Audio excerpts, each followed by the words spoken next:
Linux Out Loud is firing up our microphones, connecting those headphones as we search the community for themes to expound upon. We keep the banner friendly, the conversation, well, somewhat on topic, and have fun doing it. This week, we are spouting off about what is in our apocalypse-ready technology bags. Let's get into episode 39.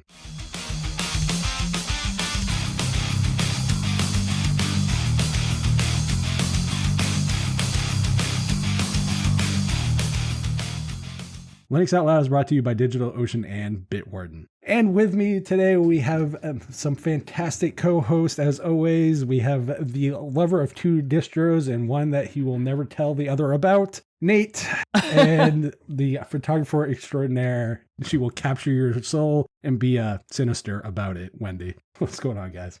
What? I thought it was Devourer of Souls. Halloween is over. I'm done capturing souls. I mean, wait a minute, what? There's the sinister that we talk about, guys, and she never will admit to it. I am not sinister Lies. at all. Just don't talk to my children, and it'll be okay. Sounds good to me. How's your week been going? It's been a busy week. And as such, I was using a tool that I just think is absolutely fantastic in the OpenSUSE ecosystem. It's called the Open Build Service Package Installer, or OPI. It is a fantastic piece of software that you can use. I think it's just for OpenSUSE, but I'm sure it could work with other distributions. But the way it works is, after you install it, you want to add like some bit of software that's not in the official repositories, like let's say Codex, or maybe some games that are like the game repository, stuff like that. In the terminal, you just type in sudo OPI, and then whatever the application is. So if it's, let's say, like VS Codium, or could be TeamViewer or Zoom, anything, it will go out, search for it, and install the packages on your system. And that's it. It'll ask then also afterwards if you want to keep the repositories or not. So it's super cool. I really like it. You know, like if let's say you just want to install the MGBA emulator thing, and it's not in the official repositories for numerous reasons. So you just type in sudo OPI MGBA. It'll give you options. You know, you want the MGBA or MGBA SDL or whatever the other things that have MGBA in it. You select which one. Then it'll give you the question of what repository do you want to pull MGBA out of? So you select repository, and then it installs it with Zypper still, asks if you want to keep the repository, yes or no, and then you're done. It's just super handy. It makes searching for software in the OpenSUSE ecosystem very easy to do. I mean, assuming you are okay with the terminal, and very quick. So I really like it. I did a short little article on cubiclenate.com for it. That just basically says how I use it, what I like about it, what I don't like about it, and so forth. But anyway, fantastic tool. I know it's been out there for quite a while. It's kind of an unsung bit of OpenSUSE that I think that is maybe should be talked about more. And so that's you talk about as much OpenSUSE as possible. No, never. That's a really excellent thing to bring up. It's a lot like some of these other, not necessarily packaging options, but ways to get software that we've been talking about recently. And I have used OpenSUSE in the past, and for the most part, I really, really enjoyed it. I do find Zypper to be a nice package manager, and this is just an extra layer to bring, I'd say, more usefulness into OpenSUSE. Definitely able to find some of those packages that wouldn't be in the official repositories, but another way that you can bring them in from trusted repositories. I will honestly say that is definitely a cool service that you can bring those in the trusted repositories and stuff. I do like that. Something a lot of other distros could maybe do. PPAs. Right. I think all the distributions should have something like this, or even use this at some level. It's another great, easy way to get software, like you said, and kind of falls in line with the idea of universal packages in a way, because you're not going out there and having to manually add repositories and stuff like that. It's just as easy to OPI whatever as it is to Flatpak whatever or Snap I know whatever. Nate's waiting for me to rag on this because it's OpenSUSE, but I'm actually not going to. Whoa! Yeah, write today down. November 11th, 2022. Matt is not his normal self. I already got my jabs in as soon as I did the introductions for you, Nate, so that's fine. Oh, good point. Wendy, you have an update for us. Does this have to do with something in the robotics world? Well, since I was all about the gaming the last couple weeks, I figured I'd give you guys an update on the gameplay for Season 1 of the Walking Dead game. I've made it through episode 1, and I found it really interesting at the end of that it kind of gives you a rundown of the choices you made and the percentage of the fellow players that did that versus the ones who didn't. I'm now in episode 2, and one of the biggest downsides I'm finding of this game is you can't just save wherever you are. So if you're in the middle between saved spots and you're going around and you're talking to people, if you need to leave for any reason and then come back, you have to restart over again from that last official save spot. There's really no saving in the middle of that storyline. The other biggest downside of that is sometimes those storyline sections can be rather long. And so I was quite a ways into one and needed to leave to go do some other stuff. And that just means that now when I pick it back up, I have to start all over again. So I had just a few minutes here yesterday that I wanted to kind of unwind, play a game, and the season 1 of The Walking Dead isn't the one that I went to because I'm like, dang it, I just don't have enough time to invest in that right now. And I'm in a section of the storyline that I'd really, really, really like to get past. So that's the kind of frustrating thing is I want to get past this point in the storyline, but at the same time, I know I need to have a decent block of time in order to get through this story. So overall, gameplay, I am pretty much enjoying it. I'm liking this choose your own adventure style. I just wish that I could save it more often. I know, Matt, you are the one who told me about the game that I talked about the previous week, which was Brutal Legend. So Magneto heard about me talking about Brutal Legend from the previous week because, yes, my husband does listen to the podcast. And so he came home, he's like, so show me what this game is. And even though he's not a really big Jack Black fan, he was like, I was kind of interested. And he started playing, and he's pretty much beat the game. Like, he's played the game more than I have. He's gotten a lot of play out of this game that you'd recommended for me. I got to watch him play some of it, which is a ton of fun. The soundtrack to that game is amazing. I wish I still had it available to purchase because you bet I would own the soundtrack to that game. Liking both of those games, Magneto has gotten a lot more use out of Brutal Legends than I have so far, but I do plan on finishing playing it through. My skills, my gaming skills, aren't as up to par as his, so it's going to take me longer than it's taken him, but both still awesome games. What I need now is another game suggestion that I can play in short snippets. Whereas these two, you gotta have some time blocked out in order to get through certain sections of the game. I need one that I can jump into, play for a couple minutes, and jump out and not have to worry about starting over again. Otherwise, actually, Wendy, I might have a game recommendation for you on that front then. Imagine that. There is a game. No, I kid you not. I know you're not. It's not story focused per se, but if you want kind of that mobile game experience, but at your desk or whatever, there is a game called Half Minute Hero. You have 30 seconds to save the world kind of deal. That's the game. Watch, rinse, repeat. It's like mini RPGs, JRPGs. And it's done like in a 16-bit art style. I think the game's like $10 or something. It's not like uber expensive. And you can get it on Steam. All right, I'm very interested in this. You call it 30 Half Second Minute Hero? Hero. Half Mirror. Same thing. Same Yeah. thing. 30 seconds to one, half different. minute to another. Yeah. Yeah, I got it. It seems kind of unfortunate that they would not have a better, more granular save structure because it can be hard to dedicate an extended period of time to do any kind of gaming. I know at least for me, I only have like 5-10 minutes here and there, which is why I think the Steam Deck is kind of handy, but I guess I get it. Not that we're trying to upsell you on a Steam Deck at all, Wendy. Right. I can't repeat what I told you earlier about that topic, but I will just, say, hey, repeat of earlier. There you go. So for those that don't know, I can't repeat what was said. It was without a doubt a bad Wendy. We weren't recording at the time, so nobody gets to hear that. I'm pretty sure my one. ears did. But yeah, to your point, some of the save stuff on some of those more story-focused games can be a downer. Sometimes when they don't have the ability to kind of save anywhere at any time, or kind of the pause options because of how those games are built are very limited. Do I leave it open in the background so it can eat up system memory and games don't take up a small amount of system Right. memory? No, I definitely feel you on that one. But no, I would definitely check out Half Minute Hero. That's the first one that comes to mind. And it's kind of one of those games, if you liked Plants vs. Zombies, which I know you did, this might fall into like your kind of game too. Yeah, and I know it kind of feels like a guilty pleasure to say that I enjoyed playing the original Plants vs. Zombies. I have played the mobile version all the way through. I can played the computer version all the way through. I have all of the points. I've gotten just about all of the achievements. There's just a few left to snag here and there. But I've now played the survival part in the mini games so many times because I've had a couple seconds here, a couple seconds there, that it's no longer fun. And I need something else that I can just jump in, play for a few minutes, and jump out. That'll fill that void, because now I look at it and I'm like, I have time, but oh my gosh, I'm done with this one. I'm tired of it. I believe Half Minute Hero might also be on Android too, Wendy. I don't remember.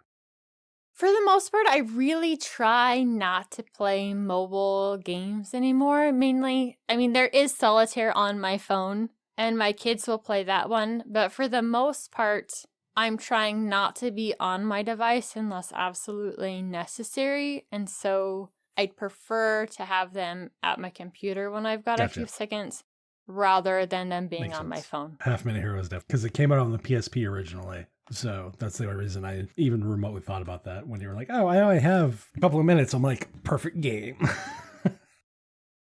And it actually looks like there's two different versions. I see Half Minute Hero Super Mega Neo Climax Ultimate Boy is what it has named on Steam. Is that the right one? Let me check. I may have the wrong Half Minute Hero found, because this one is extremely like the art's 16-bit all the way. The one I have is Half Minute Hero The Second Coming. That's the one that I...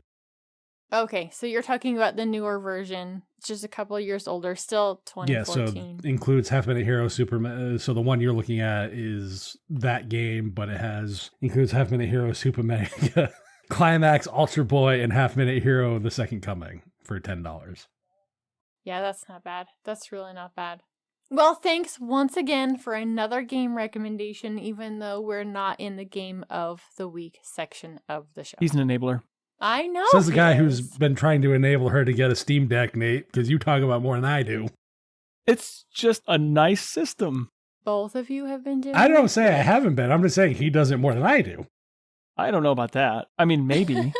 Matt, you are up to your old ways, and that includes roasting Michael while he's been out of the country. I haven't got to see as many behind-the-scene pictures of you, but I'm kind of curious as to how he's taken your ribbings. He hasn't actually gotten the ribbings because he's been busy, obviously, doing things like having interviews with certain high-profile people, and I'll leave it at that, while he has been out of the country. So he hasn't seen any of the ribbings. Other community members have been there, have failed at their job of ribbing Michael while I have tried to. One of the things that I mentioned was Michael had a presentation about marketing for his conference. And I was like, so Michael, did you bring a stool to help present? So it's just more kind of like the typical Michael jokes, but sarcastically, more so than normal. Yes, exactly. And there could be some people out there that don't get the stool joke. You probably have to go pretty far back in Destination Linux in order to get that original reference. So the stool joke basically boils down to is that Michael literally went to like a cheap furniture store and bought a stool. I think it was actually online. Was it online? Yeah, he actually got a great deal on it. Incredibly cheap. It got thrown in for like $5, so he was on the website for the same company that we got our sit-stand desks from, and they were having a flash Black Friday deal, and I don't know how he got lucky enough to get on one of those, because I've tried for the last 2 years, and I don't know whether it's my internet or the fact that if I didn't have bad luck, I wouldn't have any luck. Like Eeyore. But he was able to snag this stool for $5, and if you can get it for $5, I mean, really, why not? And so then it being in the background, and of course Ryan giving him crap about the stool. So now we have the whole get your active sitting shirt from the Tux Digital store. And Michael does have two modes. He has, active sitting and active standing. So But no, so that's been most of the week. I haven't really had a lot of time to really do a whole lot of stuff as it relates to just life in general. This time of year is really busy for me at my normal job, so it's just one of those kind of things. However, there are some behind the scenes stuff that I currently can't talk about. I'll just leave it at this, that it's with a certain Linux hardware OEM, and that's all I can say. Yeah, stuff is about to get super crazy for you. And I know this time, the last couple of years, we've missed you for some time during this time of year just because of your job. So on the upside, if you're going to be gone some more, we might get Bill back. That's a huge upside. When See, Matt? that's when you replace me with the other Matt, but he goes by Magneto, sorry.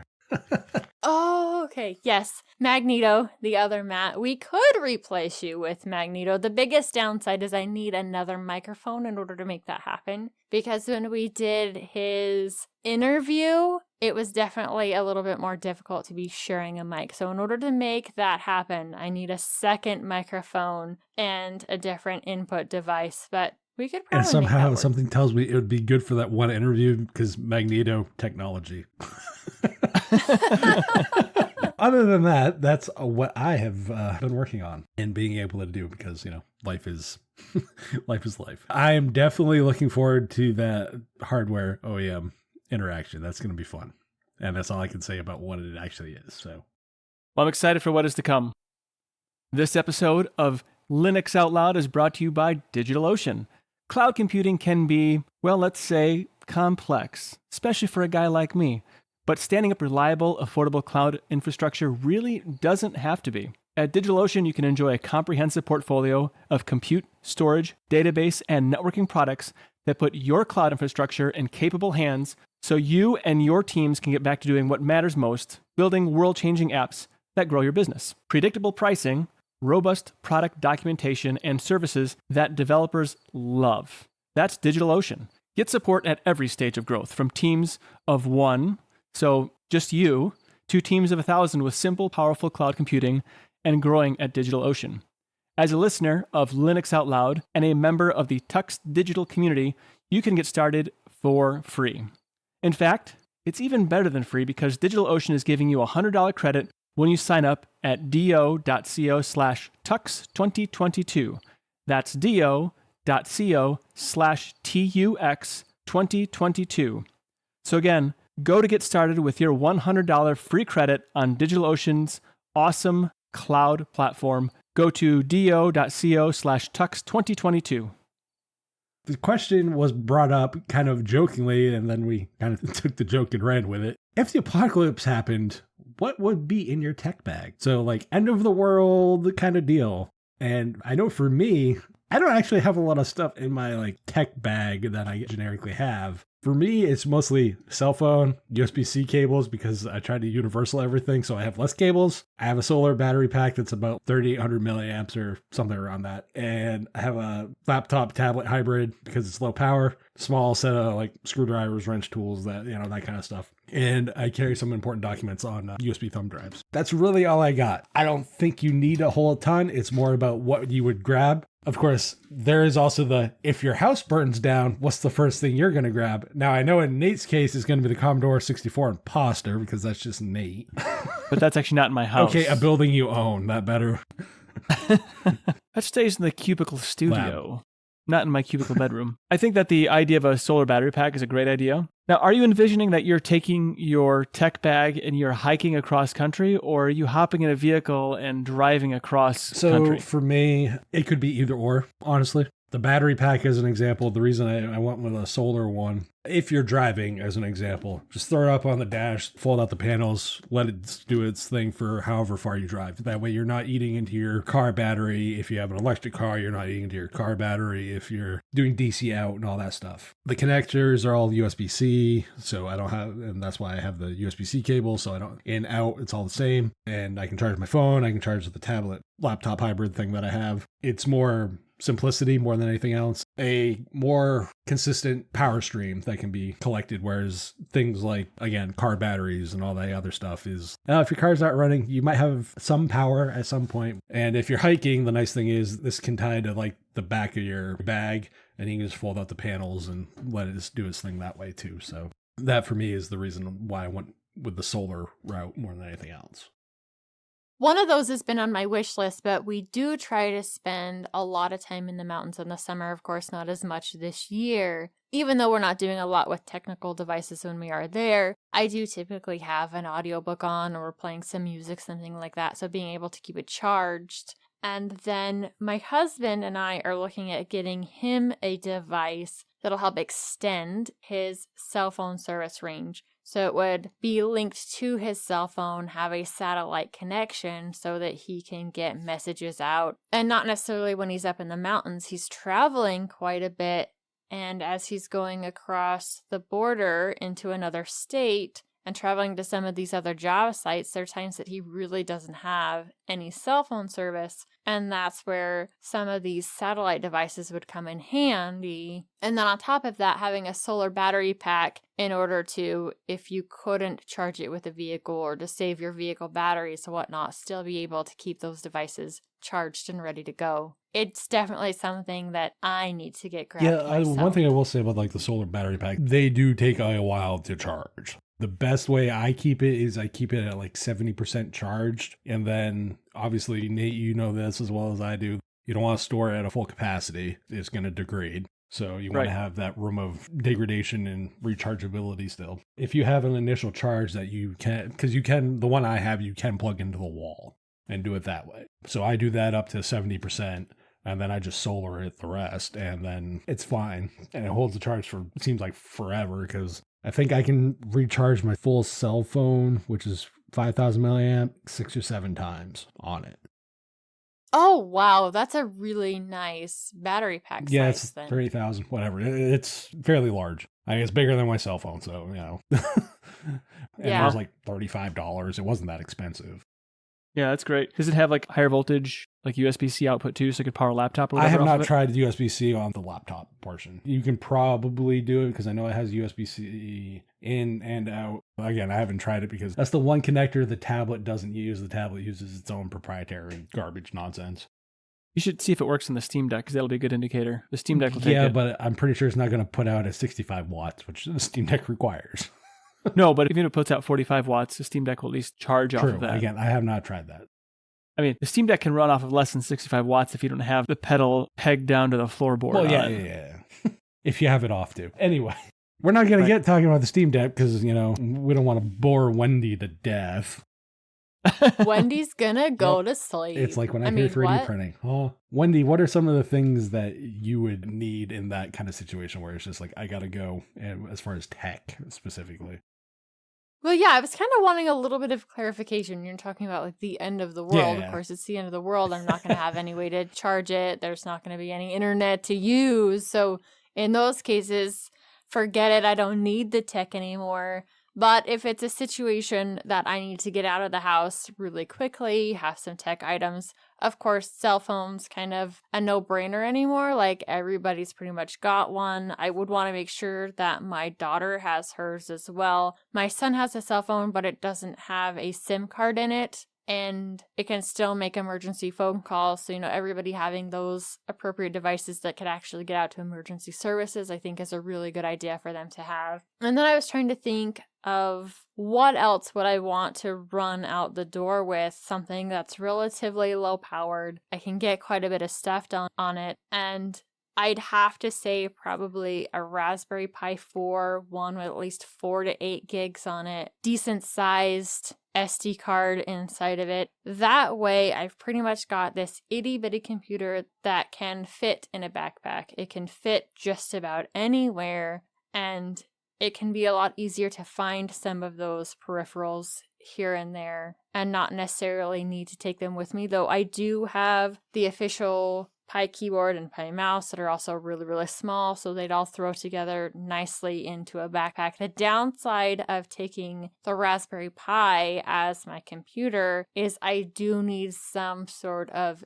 visual out, but depending on where I'm going, I see it's probably pretty probable that there'll be TVs or whatever that I can connect into a device like that. So I know that the Raspberry Pi would be super handy just because it's so small and you can throw it into just about anything. I'd also have to say that I've become quite attached to my tablet, even though my current tablet doesn't run Linux. But I've taken all kinds of notes on that. It's got different things for the kids to do. It's got ways for me to access different documents that we have on other cloud type services. I really don't have too much as far as things on a USB stick, but on my home network, I'm currently using SyncThing. So if the internet power is up at my house, I can access that. It would be a good idea for me to maybe put some specific documents that I might need in a secure place that can be thrown in that bag taken with me, because you never know when you might need something like that, not necessarily having a paper copy, but a digital copy of them in some of those emergency situations would be quite nice. So during this conversation, it's kind of given me some thoughts of, hey, these are some of the things I have. Maybe some of this stuff are things that I should do in order to get ready to go. I like your idea of having everything on USB-C, so you don't need as many cables. My phone charges with USB-C. A Raspberry Pi 4 will power up with USB-C. That's keeping some of your cables the same, reducing the amount of stuff that you have to have for that. I think overall, I don't have the best answer in the world, but it's one of those things I would start thinking about, like, what can I do to make it better? I would love to take my desktop with me, but this thing is massive. I don't have a baby case. I'm not a Ryan. I don't have one of those itty bitty baby cases where everything's scrunched in together. No, I have got the full size, massive tower. You're not walking out of here with that Yeah, thing I can't really easy. say much in that regard because I went Ryan's route with the computer. So I can't really comment on that one. But though I did not comment on that's what I would take because no, too many wires, too many Right? cords. Exactly. The kitchen system would be the same thing. It's actually pretty small. So taking that wouldn't be too bad as far as size-wise. But if I'm taking something that needs a monitor attached to it, I'd really rather grab the Raspberry Pi. Because in general, it would just fit better in the car anywhere I needed to go. What you could do with the Raspberry Pi, and Nate, you'll like this because, you know, it's some Ray Bradbury type stuff. You could always build a cyber deck. There we go. It's a self-contained unit using Raspberry Pis with I believe, the official 7-inch screen. Look them up. They're quite interesting. Yeah, it is pretty cool. I have seen some really, really cool touchscreens for the Raspberry Pis, but if you're putting this in relation to the Steam Deck, No. I will reference... This is totally different. This uses the Raspberry Pi. It gives you a mechanical keyboard, and it gives you the 7-inch screen. It takes the concept of... I'm trying to think of the best way to word that. Nate, how would you really explain a cyber deck? It's literally like a small briefcased laptop. Like, that's the only way I can really explain it. Or like an ARM computer, perhaps. It's a cyberpunk. All right, I'm going to send you a link, Wendy. It's in our little chat thingy. It's a very cool little device. Okay. It takes a Raspberry Pi 400, but you could probably do it with a 4 in Get the 8 gigs and all the other stuff. keyboard just as well. And it basically turns it like a cyberpunk-like portable It's computer. a wrist computer. Yeah, it's the only way I can explain it.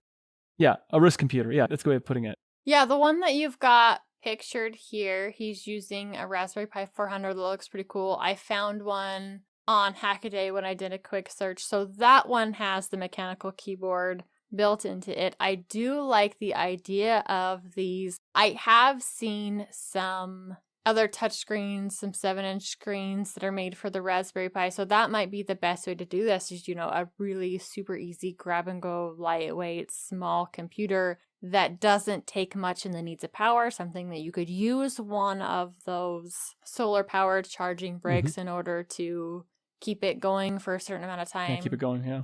Yeah, that's pretty awesome. And this one uses a Raspberry Pi Pico, and they're one of the few Raspberry Pi boards that you can potentially get your hands on. I like it. Wendy, you have a like it. 3D printer now, so, you know, you can 3D print in your case. I'm just saying.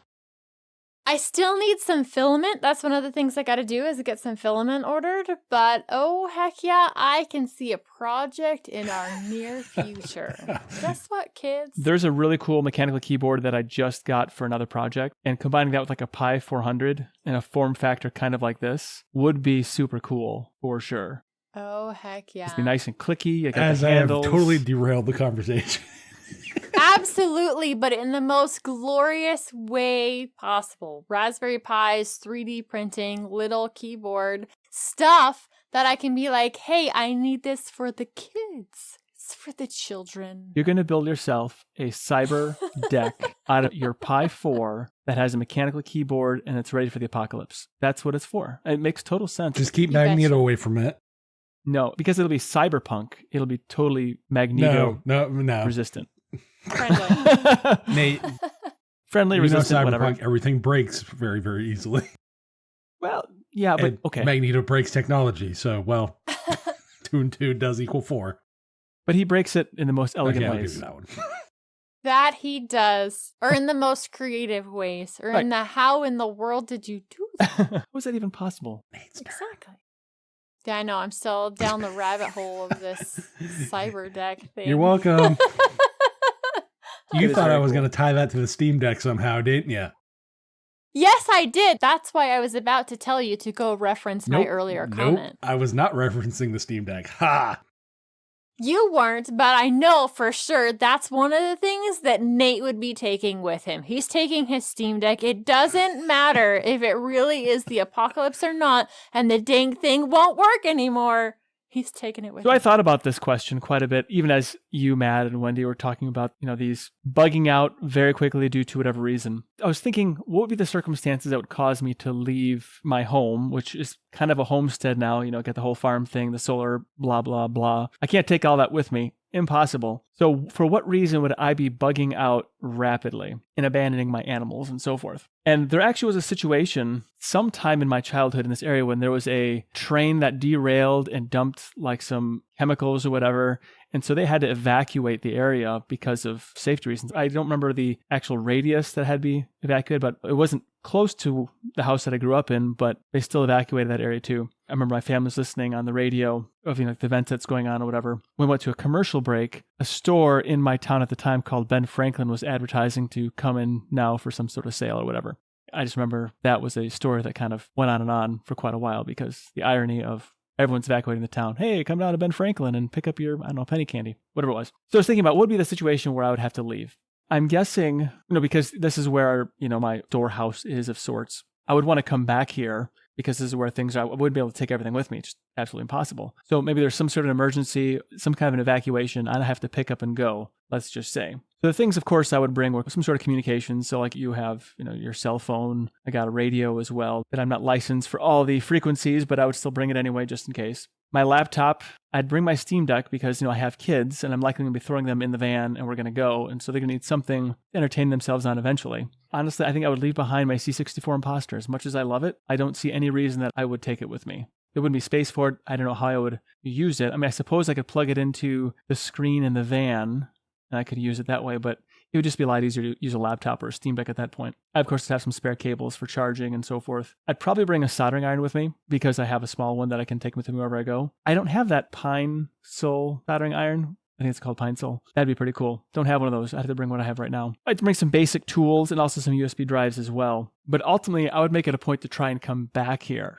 at some point. So I would hope that the evacuation or having to leave wouldn't be that long. Because, here's where I have all my things. I can, batten down, as it were. I'd bring just the basic tech that I would need to bug out for whatever reason, outside of like major tools and whatnot, like surviving tools. That's probably what I'd take with me. It's kind of like an electronic pacifier for me and my kids, essentially, because I like my tech. Not going to lie. That's probably what I would do. Yep, I would have to very sadly leave my most precious system behind. Where's Nate? What have you done with him? He's not leaving his most precious system behind because he's taking the Steam Deck. But to be fair, your C64 Imposter is a lot like my desktop, the kitchen system, or Matt's other system. Size-wise, it just doesn't really fit in a grab and go and use in many, many situations. Right. Where at home, it's perfect, but not necessarily great for on-the-road type use. Exactly. And the building it's sitting in now is essentially a Faraday cage. It would protect against most things. I mean, not completely, because there's a giant window in part of it, but outside of that, it's pretty well protected as far as that's concerned. So if there would be an electromagnetic pulse, as long as it wasn't too close, everything would probably be okay. But yeah, I think the other question I would ask myself is, what is it that I would take my technology for? chances are I'm not going to be doing a whole lot of blogging if I'm running for my life. There's that. If anything, I'd be vlogging, right? But I don't do that. The technology I'd bring would be, so I have like my records, like my laptop has the vast majority of my important documents on there. I'd have access to those things because I've talked to you about like my digital filing system. So I have the vast majority of things on that computer. And the Steam Deck would just be for entertainment because, if you're having to leave and go someplace strange, having kids, you're going to have to help keep them quiet or, help settle them. Have something that's familiar as well as entertaining and doesn't require a whole lot of input from me for them to just give it to them in the back of the van if they're tired of a movie or whatever, or driving. And, the van is a electric hybrid. I can go pretty far in it, charging it for gasoline, so it's dual fuel, essentially. That'd probably be the reason or the things that I would take with me for sure. But definitely communications. You got to be able to communicate, got to be able to have some way of securing yourself and some method to do some kind of equipment maintenance, food plan, and a sleep plan. Those are your 5 priorities of work right there. I think my technology bug out bag would have comms and then the maintenance piece kind of taken care of. And to some extent security, I suppose, because you got to have a certain amount of information with you, I suppose. Yeah, it's definitely really helpful depending on the emergency situation you're in to have some of those important details. I find it really interesting what we've all kind of chosen to bring with us. Actually, to be honest, I'm still stuck on the cyber deck thing. No, yeah, that's really what I'm still looking at. I'm ignoring you guys right now. That's totally cool. And I'm still looking at cyber deck stuff. Ryan, you can blame me and Nate for sending her down the rabbit hole. Well, I found this really, really cool screen from Adafruit that's meant for that. It's a cyber deck hat for the Raspberry Pi. And guess what? It's flipping out of stock. Man, if you travel enough holes in the internet, you will find one. Oh, I'm not done Magneto, digging. I'm sorry. Though she's going to try justifying this as, this is something that the kids need to learn how to do to build computers. It's totally for the kids. Yep, it's for the kids. So it's like Nate's children. Justification for the Steam Deck, totally for the kids. Totally for the kids. To be fair, he said before that this was his toy and the kids aren't allowed to touch it, and now the kids are allowed to use it, and I'm going to take it with me because the children need something to do. So he uses kids as an excuse just as much as I use the kids as an excuse. That's the same reason I buy I'm Legos. glad I don't have kids because I don't need to make an excuse. I just wanted it, so I bought it. So if you had to grab and go, what would you consider your must-have technology items? Let us know in the comments down below, and you can use the contact form to also let us know what you guys think. This episode of Linux Out Loud is sponsored by Bitwarden. Bitwarden is the password manager that we use and trust.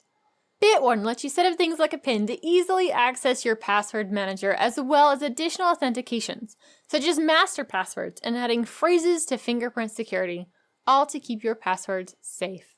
Bitwarden is the easiest and safest way for teams, individuals, and businesses to store, share, and sync their sensitive data. Go to bitwarden.com/tux to get started for free.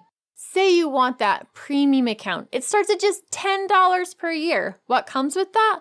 1 gigabyte of encrypted file storage, 2-step login with YubiKey, U2F, and Duo, Vault Health reports, TOTP authenticator storage, and generation plus priority customer support.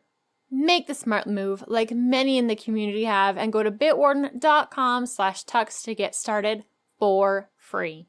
If you're like me though, you'll want to show your appreciation for this amazing open source project by signing up for the premium edition, especially where it starts at just $10 per year.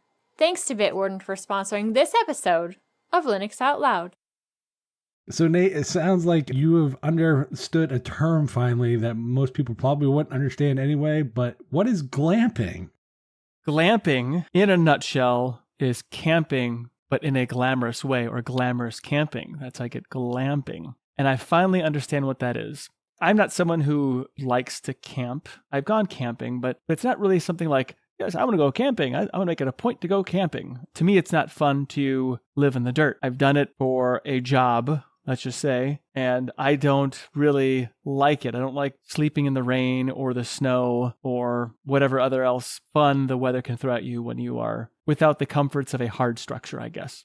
So I finally understood like what glamping is. And, I've seen campers and whatnot. To me, I've looked at campers and have been like, meh, yeah, I get it. Well, I was at this Jellystone Park symposium in South Carolina. I was going there for work. A friend of mine was helping with his business. He sells signs. And so I was helping him with his sign business. And since I could go, I went. And I had a great time. There's a couple of vendors there that were selling different styles of like cabins on wheels, essentially. I guess they qualify as RVs. Although I think, if you're playing fast and loose with RV, that's what they would be. And one particular camper or RV was this Conestoga wagon from the Conestoga Wagon Company from your part of the world, Wendy. So they came all the way from where you live to South Carolina to show off their wagons, like covered wagon, like Oregon Trail looking wagon that there's all decked out. It had like bunk beds in part of it, like a really nice bed in there, like a sitting area with tables. It was absolutely gorgeous. The woodwork on it was gorgeous, and it had that wood smell, like I don't know what they're using, probably some kind of a cedar or maybe something else that is weather resistant. There's another wood that they talked about, cypress, I think was the other wood that they used. I just absolutely loved it. I had electricity in there, unlike wagons from some 300 years ago, and it used wheels that were, I guess, built by Amish and not far from where I live now. And you could pull it up to 30 miles an hour, I guess, which is probably faster than what a pair of oxen would pull it. It's very mobile. You can move it around if move it around on your property, whatever. It would definitely move. It was super cool. So at that point, I understood this is glamping. I could probably do this and not sleep on the dirt and be quite happy. I don't know that I would necessarily call that glamping, but it was gorgeous. It was probably the prettiest covered wagon I have ever seen.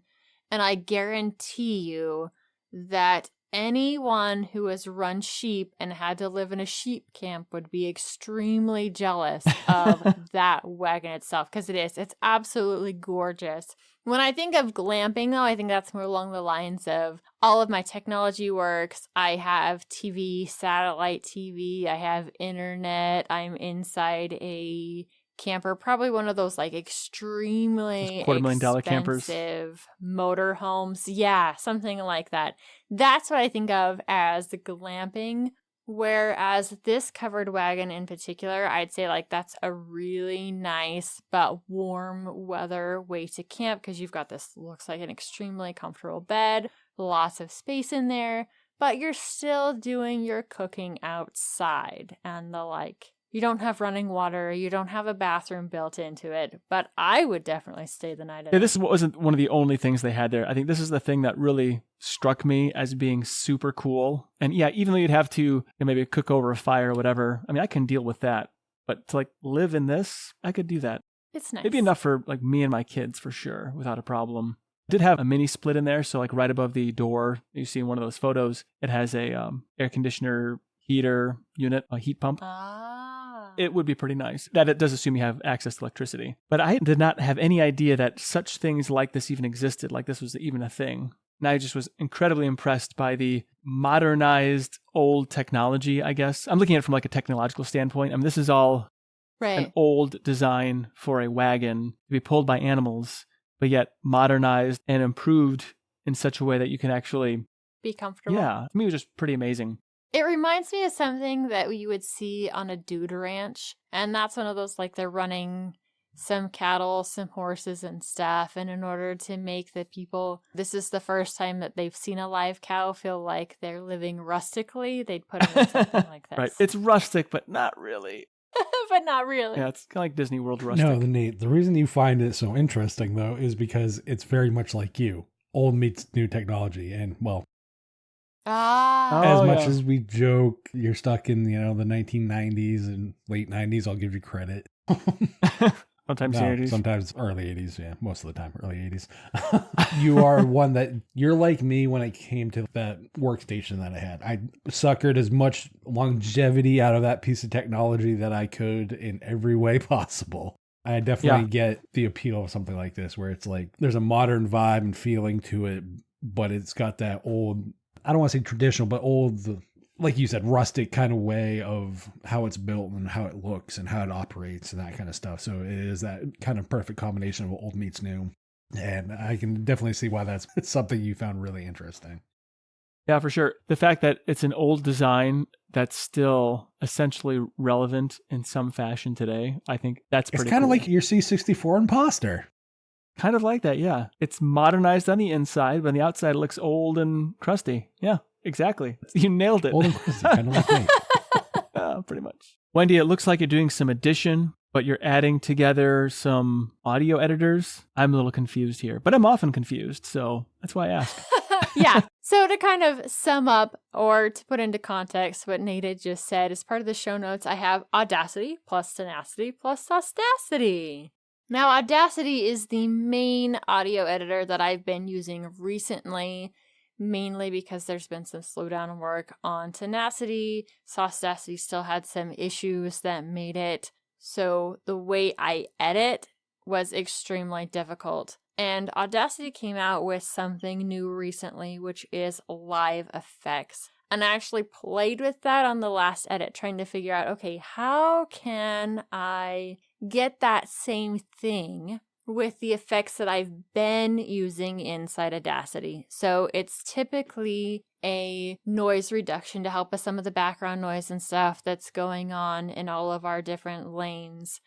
Then there is a filter curve that I'm using to help boost everybody's voices, help them sound a little bit better, with a roll off on the low and the high end stuff that we really don't need to hear. We just need to hear the voice. Loudness, normalize, compressor, and a limiter. Those are the things that I'm typically using when I'm editing.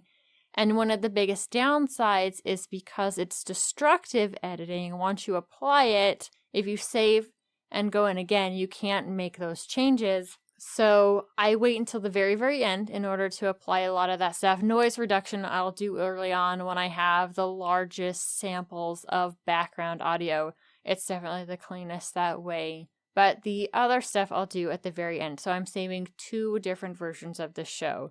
There's the fully edited show where I haven't finished the post-processing.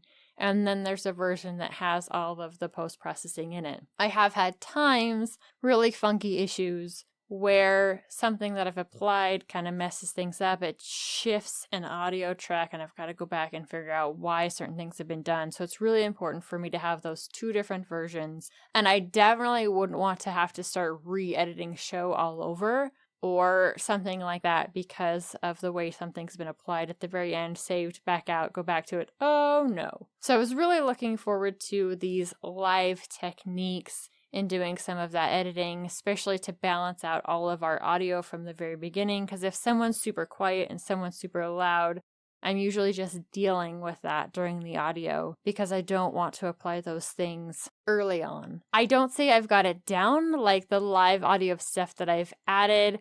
I'm not seeing the graphical user interface that I'm supposed to be seeing inside of Tenacity right now. It's pretty much like a standard window with some settings. None of the graphic stuff's in there, and it can be a little bit harder, especially for me to figure out, okay, which buttons and tweaks do I need to use in order to get the same thing. So it was an interesting experiment, but something I'm not quite ready for, but something I will be playing again with this week. Now, to jump back into the Tenacity Audacity side, what I'm super excited about, because I cannot wait for one of these to be my weekly audio editors once again. So Tenacity was doing some amazing work. They kind of got bogged down with some other life. Audacity was also doing some amazing work, but it was just one person working on it. These 2 projects are actually merging into one, so Audacity stuff is now over on the Tenacity GitHub page. It does sound like they will be moving to Codeberg, but right now they're still on GitHub. They are merging their codes together, so the updates to Tenacity's done, the great work that Audacity's done, and bringing it together into one project, which will be called Tenacity Still. That's my favorite of the 2 names.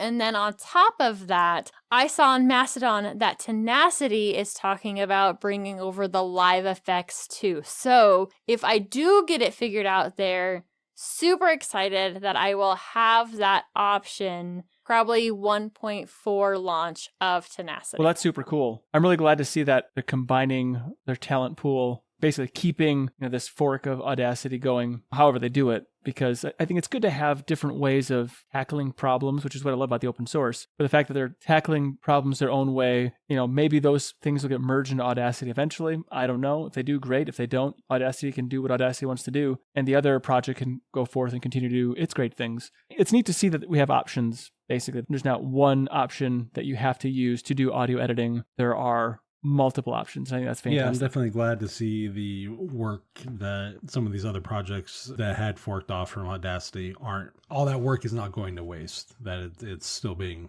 pulled together and from different parts. And a lot of the times, unfortunately, sometimes what we see in the open source community is when something forks, all that work is just kind of dies off if that fork dies and never gets either picked back up or re-implemented into other things. So it's really nice to see that it's not just wasted effort that was done by a lot of these other projects. So I'm definitely glad to see that this is going to pick up and keep going forward in its own way.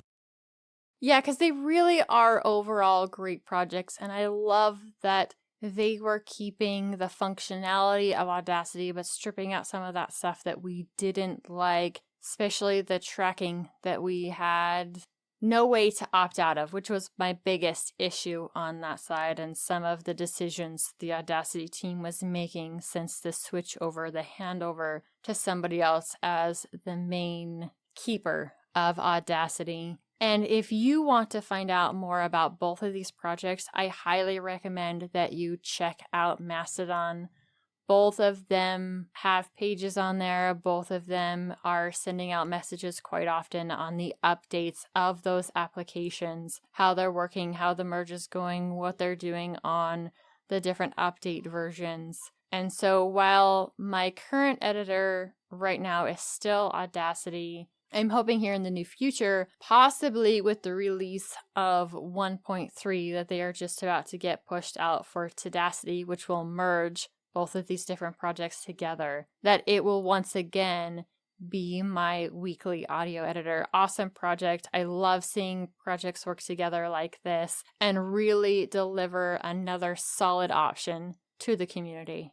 It feels like we've already had Game of the Week with my what have I been doing this week, but you actually have another game for us, which I can't give you too much of a hard time for because we gave you a really big hard time last week for not having a game. So what is the one you've got for us, Matt? In fairness, because I didn't have a game last week, I'll own that one. However, I did make it up by giving you a recommendation earlier in the show. So there's that. So except there's interest. So when you are late on your payment, you have to pay interest. So it doesn't really cover it yet. So, depends on the card you have. You were late on your I have payment. 0% interest on mine, Nate. So Yeah, but you were still late on your payment. You can't be late on your payments. Your payments are every week. You're late. But anyway, yeah, the game of the week this week is Star Ocean: The Divine Force. This is actually a new one that came out end of October, fairly new. It is playable on Steam. It's a little wonky though. Some different things that you have to, I should say it's playable on Linux. It's a little wonky though. There's some hoops you have to jump through. I've been playing on the Series X just because that's the one that I have. So it's a typical JRPG. It's fantasy meets sci-fi. So it's fish out of water story, depending on how you want to do fish out of water. The cool thing is you have two protagonists that you can choose from. You can choose the female protagonist and they play like the fantasy portion. Then they become the fish out of water by going into space. There it takes all your sci-fi stuff. Or you can be the sci-fi person and choose the male route and go and crash land on the planet and meet all the same kind of interaction story-wise. But the fish out of water story in and of itself is different. And then it becomes typical, JRPG, tropey, save the world kind of stuff. But overall, it's a fun action game and action combat. If you're looking for like high graphic settings and all this other stuff, go play Final Fantasy 15 if that's what you want. This is more of a, I'd say mid-range PS3 title as far as the graphical look and stuff. More of a, I'm going to assume budgetary limitation just based on how the last game was perceived. So it's one of those games. Is it $60? Depends on if you like the series or not. Depends if you like JRPGs or not. It depends. But for me, I enjoy the series. I enjoy the storytelling. I enjoy that kind of sci-fi crammed into fantasy setting. And it's like, it's almost one of those kind of like, what if you brought something back from the future into past eras of time? See how things would potentially curve and change and that kind of stuff, and like how those people would react to stuff. So that's the element that I kind of like about it. I mean, I think the graphics are pretty great. I don't know what your criticisms are I want to say there. it's not my criticisms. I think the graphics are fine. That's a criticism other people have made. They're not real enough. They don't compare to this game. They don't compare to that game. Well, no kidding. That's not the art style they're going for. So just based on the art style itself, I almost feel like I've seen this game before, even though it was brand new in October of this year. You might have seen it because I streamed it for GameSphere. No, what I'm saying is that it's in that same anime style that we see from you all the time. I'm not unaware that I do have a type of style of game that I like. Matt has So a many type. things nope, I'm going to be good. I have games that I generically gravitate towards too. You are not wrong as far as like art style and that kind of stuff. But I also do play games that are totally 180s, like the one where I made was Observation. I think it was the space like realistic setting one where you play the AI HAL robot that goes around fixing the ship. Yeah, and last week was definitely different when it comes to the graphic style and some of the gameplay. So you do have some occasional ways in which you change it up. I was just giving you some crap about the fact that this is another one that has that same graphic style. I will totally own that. Unfortunately, what I will say is if they're generically, not always, but if they're generically Japanese RPGs, they kind of have all like aesthetic, like anime type vibe to them. So if it's a genre, it's more of a genre thing, not so much a specific thing. It's kind of like some of the fighting games, very, very similar. Kind of in the anime vibe because of just how the art style is. It's just an art style choice more than anything else. Now it's your turn to toss in your 2 cents on today's topics. Hit the discourse forum, drop us a line under this video or on the contact form by visiting tuxdigital.com/contacts. If you'd like to hang out with us in our preferred social media platforms, you can see the links at the bottom of the show description. You can find other great shows like Hardware Addicts, GameSphere, Linux Saloon, and many more at tuxdigital.com. Show off your love for your favorite podcasts and shows by visiting the Tux Digital merch store. Grab yourself some awesome swag like the gamer-centric I Pause My Game to Be Here shirt, which I do every week that I'm here. Or join hashtag Team Wendy with some sinister Wendy swag, because she really is that sinister, guys. And you didn't actually pause your game. I'm not that sinister, and Matt's always playing games, even when he's with us on the He's show. either playing games or he's, playing games. Lies. Right?